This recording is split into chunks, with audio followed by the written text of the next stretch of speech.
శ్రీరామనవమి బ్రహ్మోత్సవములు సందర్భంగా శుక్రవారం హైదరాబాద్లోని దేవాదాయ శాఖ మంత్రి కొండా సురేఖ మరియు దేవాదాయ ధర్మదాయ శాఖ కమిషనర్ హనుమంతరావు చేతుల మీదుగా శ్రీరామనవమి బ్రహ్మోత్సవాల వాల్ పోస్టర్లు మరియు ఆహ్వాన పత్రికలు ఆవిష్కరించడం జరిగింది. ఈ కార్యక్రమంలో భద్రాచలం శ్రీ సీతారామచంద్ర స్వామి దేవస్థానం కార్యనిర్వహణ అధికారి దామోదర్ రావు, ఏవో శ్రీనివాసరావు, ఆలయ అర్చకులు పాల్గొన్నారు.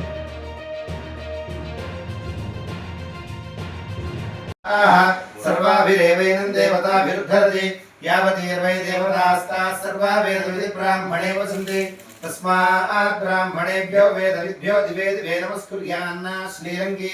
तये देवा एव देवताः प्रीणाति पर्याप्त्या सर्वस्यदित्ये सर्वमेव तेनाप्नोति सर्वं जयति शतमानं भवति पुरुषस्य आयुष्येवेन्द्रिये प्रतिष्ठति दीर्घायुरारोग्यमखण्डभूतिं साम्राज्यवृद्धिं सकलेष्टसिद्धिं कल्याणवृद्धिं श्रुतपोषवृद्धिं भद्राद्रिरामोदिशतात् सदा वः वनमालीगदीशार्ङ्गी शङ्गी चक्री चमण्डकी श्रीमान् नारायणो विष्णुर्वासु